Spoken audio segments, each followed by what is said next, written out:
আর এটা কিন্তু প্রায় 800-900 বছর পুরনো। বহু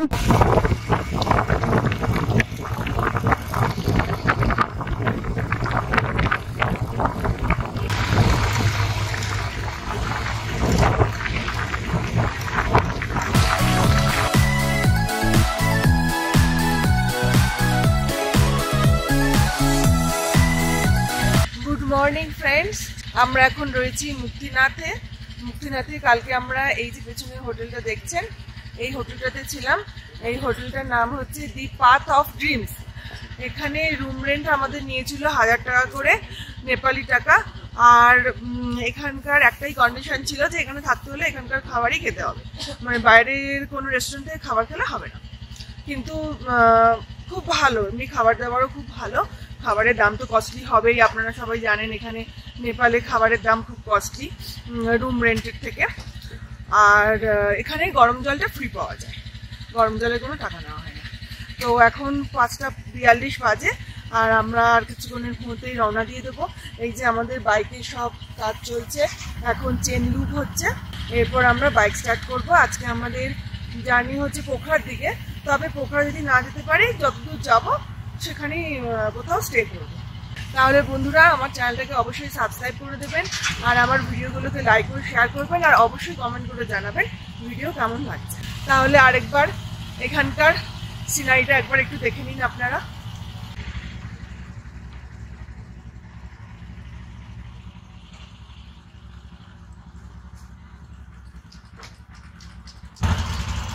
এটা হচ্ছে হোটেলের ব্যালকনিটা। কালকে বিকেলে আমরা এখানে বসেই আড্ডা দিচ্ছিলাম।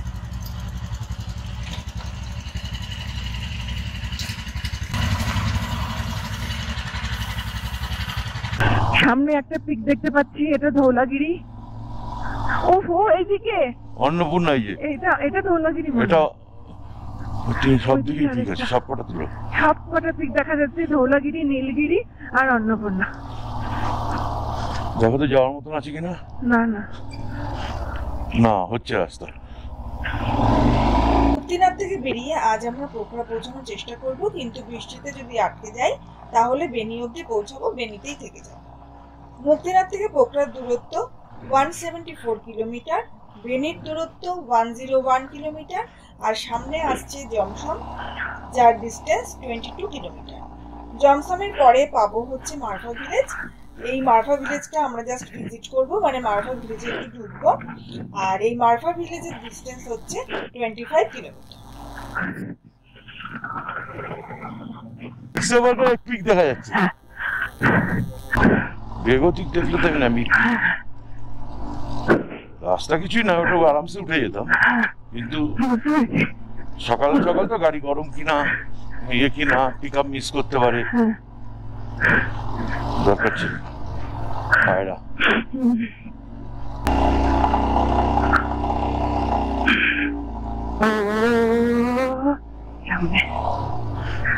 সামনে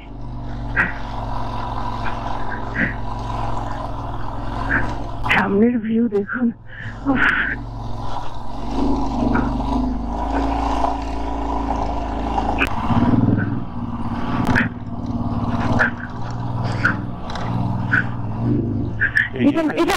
এটা না, অভিজিৎ ফেসেছিল। এটা না,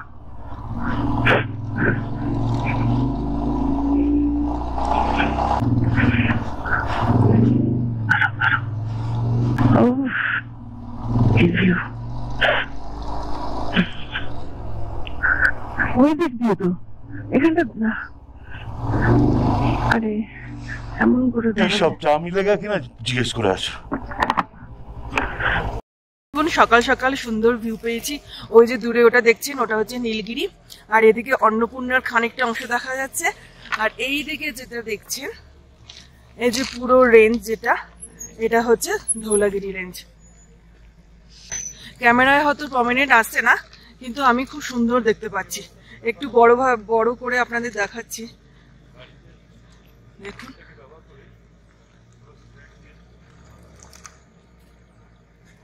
দারুণ লাগছে সকাল সকালে এরকম ভিউ, অসাধারণ। আর এখানে আমরা দাঁড়িয়েছিলাম টি শপে, এইসব চা খাওয়া হচ্ছে, এরপরে বেরিয়ে যাব। গ্লাসটা ফটাফট করা যাচ্ছিল, গ্লাসটা ঠিক আছে বেশি। না সেরকম। তো আমরা টি ব্রেক নিয়ে নিচের দিকে নেমে যাচ্ছি, আর তার সাথে রয়েছে এইরকম সুন্দর ল্যান্ডস্কেপ, অসাধারণ। এখানে ক্যাম্প করে থাকতে হেভি লাগবে।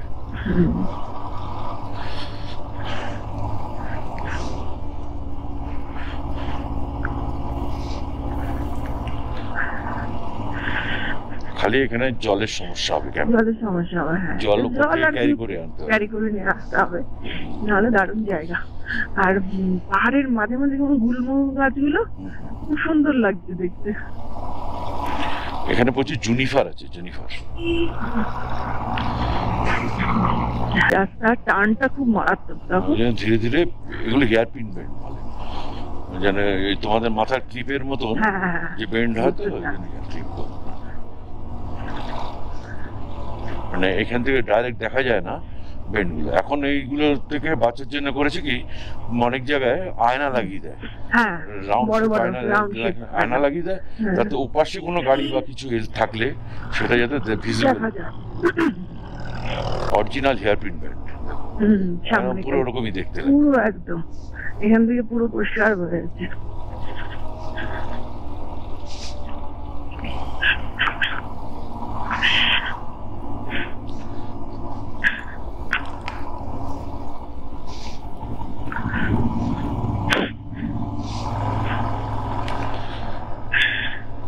সামনে ভিউটা ওপেন হয়ে যাচ্ছে। হ্যাঁ,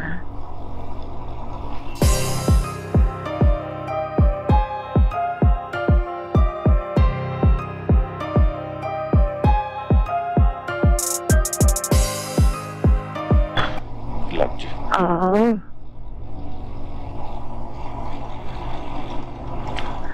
গাছটা মনে হয় পড়ে আছে কিছু।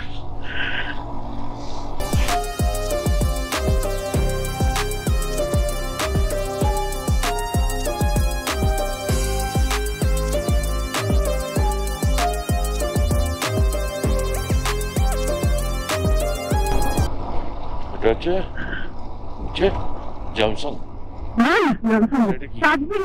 এটা কাকবেনি না? হ্যাঁ, ওই যে কাকবেনি লেখা রয়েছে, কাকবেনি, কিন্তু আমরা যেতে পারবো না, দুঃখের শেষ নেই।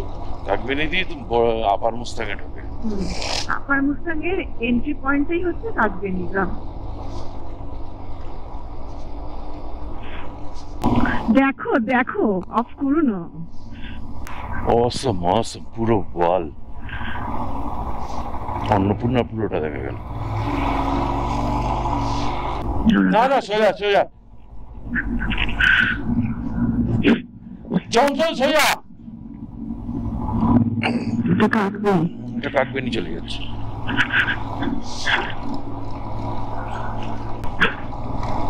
ওই দেখো, তলা থেকে উপর অব্দি দেখা যাচ্ছে।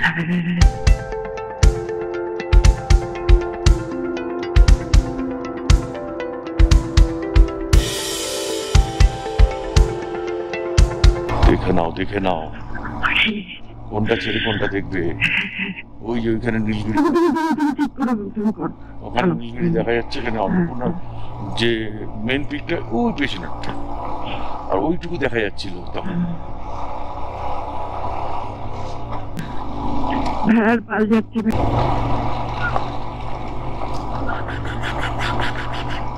ডাকো ডাকো, সিটি দাও, তোমার পেছন পেছন চলে আসবে।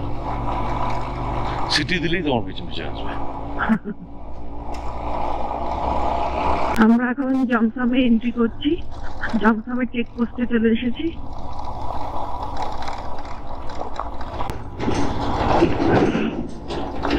एग्जिट करना पड़ेगा, एग्जिट नहीं करना।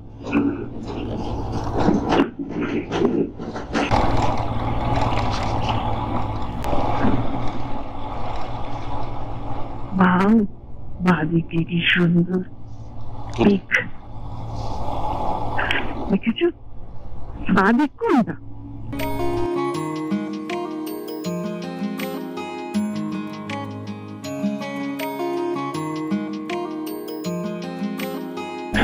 দাঁড়াও, আগেই চলে যা।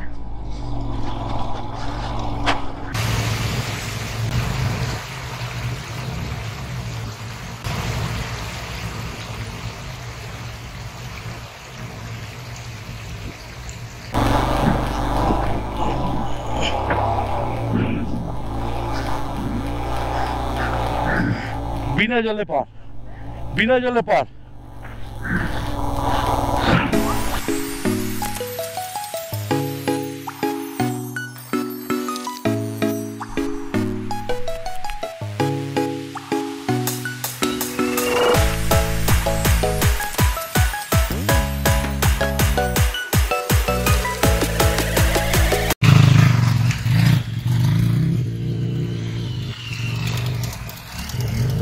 কি বললো ছেলেটা? মারফা ভিলেজ? হ্যাঁ সামনে।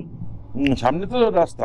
হ্যাঁ বলছে, আমি বললাম যে ওখানে মানে এন্ট্রি আছে ঢোকার? বললো হ্যাঁ। এদিকে হোটেল থাকালি। থাকালি?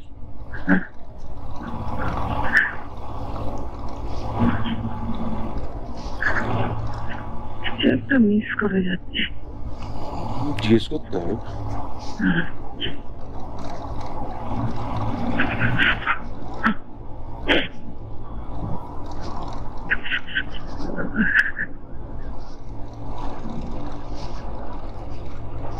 এই যে মারফা, এই তো হিস্টোরিক্যাল প্লেস।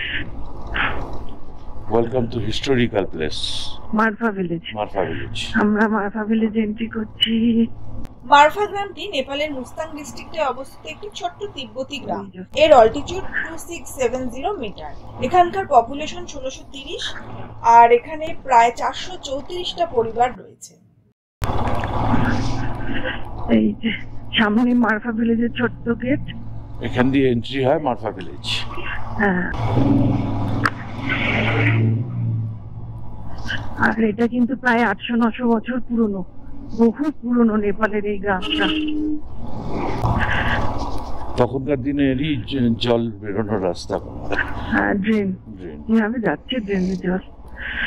আর বাড়ি, এটা ড্রেন নয়, জলের রাস্তা। জলের রাস্তা। ও, আর বাড়ি ঘরগুলো সব একই রকম, সাদা আর এবং ব্রাউন কালারের গেট। এটা হচ্ছে অরিজিনাল মারফা ভিলেজ। মারফা ভিলেজ কি আবার ইয়ে আছে নাকি? ডুপ্লিকেট না, এরকম ব্যাপার না। আমার হোটেলও রয়েছে, থাকার জায়গা, এইসব জায়গা দিয়ে থাকার জায়গা আছে, রেস্টুরেন্টও আছে। পুরো গ্রামের মধ্যে দিয়ে যাচ্ছি একদম। এটা একটা মনেস্ট্রি। এটা মনেস্ট্রি, মারফা মনেস্ট্রি।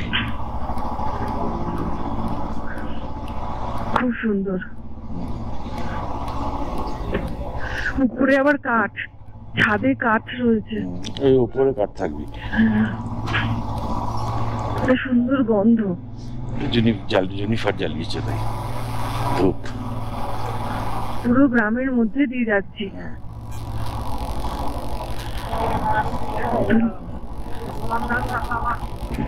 সব বন্ধ তো দেখছি। ঠিক আছে, এখনো খোলেনি। খোলেনি, এখানে খাওয়া যাবে না। ভেবেছিলাম এখানে ব্রেকফাস্ট করবো। এটা হচ্ছে মারফা ভিলেজের প্রচুর হোটেল আছে। হ্যাঁ, এখানে থাকতেও পারবেন। পুরো তিব্বতী গ্রাম বলতে পারেন এটাকে। একদম সরু রাস্তা। কি বলছে? আগের রাস্তা। Hotel, restaurant. একটা খোলা ছিল হোটেলটা। ঠিক আছে, চলো। বসার জায়গায় আবার ইয়ে দেওয়া, চামড়া দিয়ে ছাল করা আছে। আসন করে রেখেছে। আমাদের বাবা, কি সরু গেট, দুপাশে একদম। এই আমরা বেরিয়ে গেলাম। আপেল বাগান। মারফা বিখ্যাত হচ্ছে আপেলের জন্য। এই আপেল বাগান হচ্ছে মারফা ভিলেজের আপেল। বাদিকে পুরো আপেল বাগান। এখন আপেল নেই। আমরা মানাঙে দেখেছি আপেল, আর এখন দেখছি আপেল গাছ।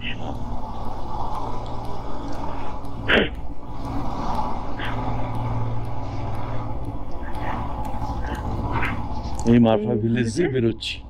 বেরোনোর গেট। তখন ঢোকার সময় মাথায় লেগেছিল কিন্তু এই যে প্রেয়ার বেল। প্রেয়ার বেল না, প্রেয়ার হুইল। এই সরি, প্রেয়ার হুইল না, বারবার প্রেয়ার বেলই বলি। বেরিয়ে গেলাম।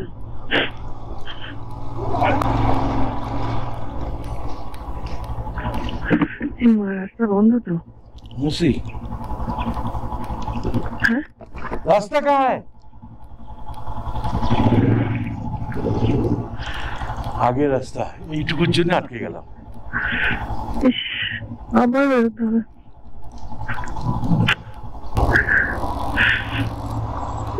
মাথা নিচে করে। হ্যাঁ,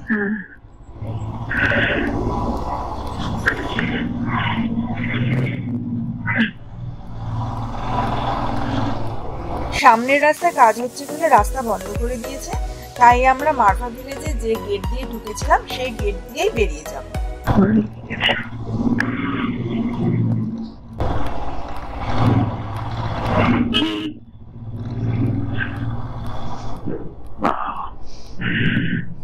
আমরা মারফা ভিলেজ থেকে বেরিয়ে এলাম, বেরিয়ে জাস্ট রোডটাকে ক্রস করেছি, ঠিক তার পাশেই এই রেস্টুরেন্টটা রয়েছে।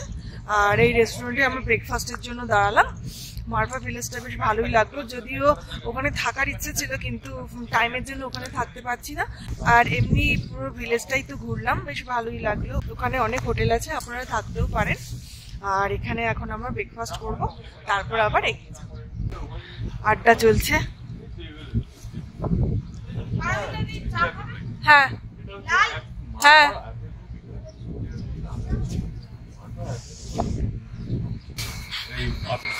যে রেস্টুরেন্টের ভেতরটা চামচ ঝুলানো রয়েছে।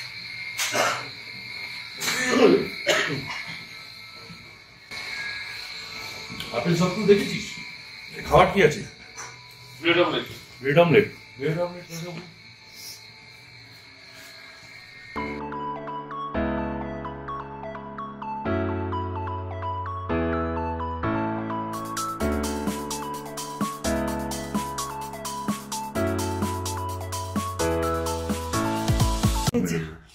এসে গেল আমাদের ব্রেড অমলেট। আমাদের হয়েছে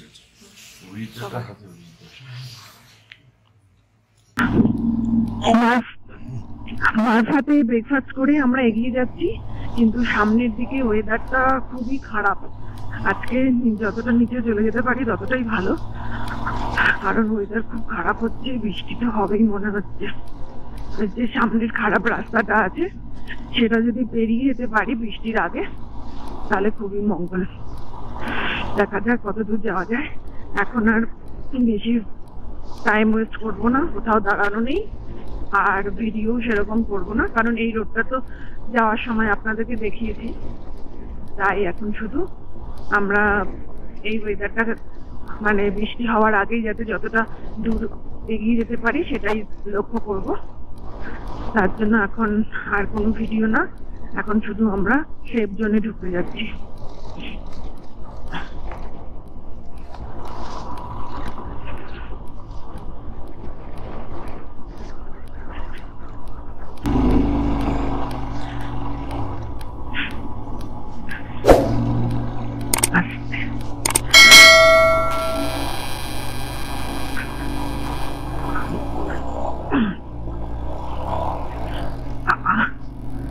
ছিল বেশ ভালোই পাথরগুলো।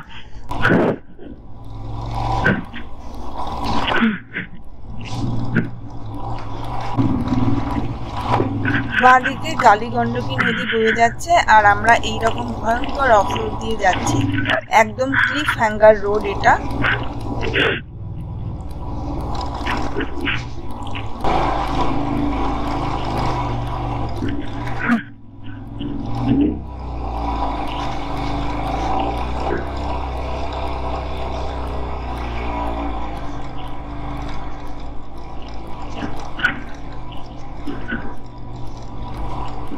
এখন নেপালি টাইম 11টা, আর আমরা তাতুপানি চলে এসেছি। আর এই যে পেছনে দেখছেন এই রেস্টুরেন্টে একটা টি ব্রেক নিচ্ছি। আর ওয়েদার এখন মোটামুটি খুব ভালোই আছে, দেখুন একদম সূর্য উঠে রয়েছে, ঝাঁচকচাকে রোদ রয়েছে। আশা করি আমরা আজকে পোখরা পৌঁছে যেতে পারবো। দেখা যাক, এখানে টি ব্রেক নিয়ে তারপরে আবার সামনের দিকে রওনা দেবো। ডান দিকের এই হোটেলে আমরা গতকাল ছিলাম, বেশ সুন্দর ছিল হোটেলটা।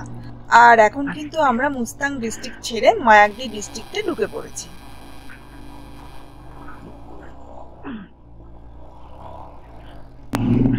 তাতোপানি ছেড়ে আমরা বেরিয়ে গেলাম। তাতোপানি থেকে পোখরার দূরত্ব প্রায় 89 কিলোমিটার। এইখানে সামনের সুন্দর ল্যান্ডস্কেপটা জাস্ট একবার দেখুন। রাস্তা কিন্তু খুব খারাপ, বাট নেচার হচ্ছে একদম মানে কি বলবো অসাধারণ।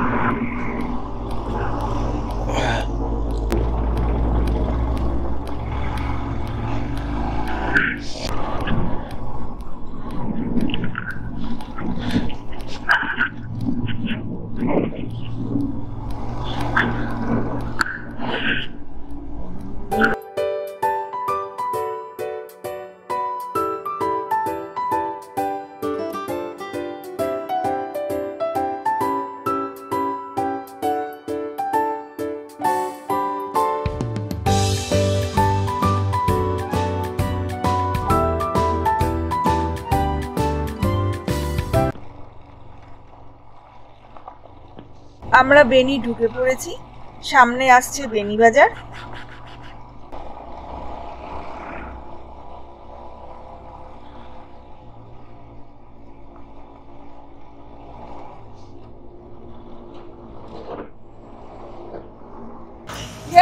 আমরা বেনি পৌঁছে গেছি, সুস্থভাবে বেনি পৌঁছে গেছি।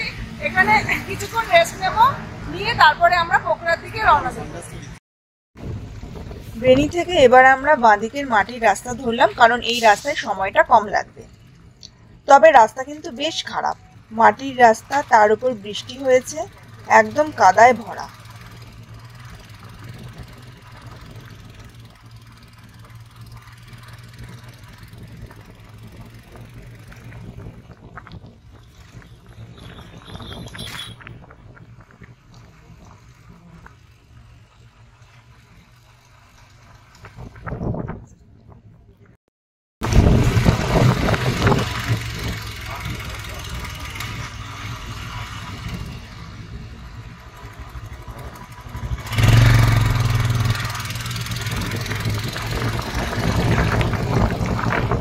পেছনে দেখছেন যে রাস্তাটা কাজ হচ্ছে, ঠিক ওই রাস্তাটা দিয়ে আমাদেরকে গুগল এখানে নামিয়েছে।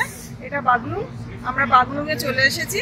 আর এই দোকানটাতে আমরা এখন লাঞ্চ করবো, করে তারপরে পোখরার দিকে রওনা দেবো।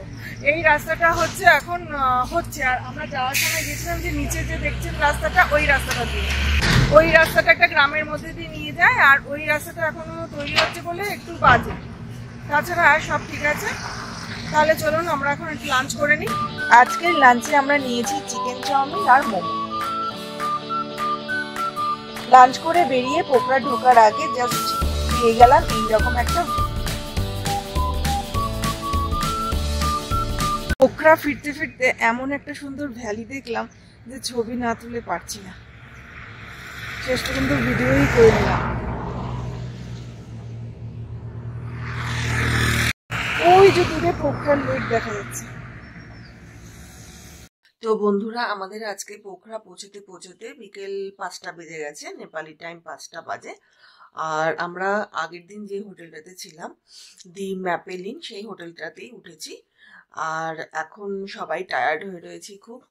আর একটু পরে লেকের ধারে একটু ঘুরতে যাব, ঘুরে একেবারে ওখান থেকে ডিনার করে এসে ব্যাস ঘরে এসে ঘুম, কারণ কালকে আর্লি মর্নিং বেরিয়ে যাব কাঠমান্ডুর দিকে। তো এখানেই আমি আজকে আমার ভিডিও শেষ করছি, আর কালকে সকালবেলা আপনাদের সাথে আবার দেখা হবে।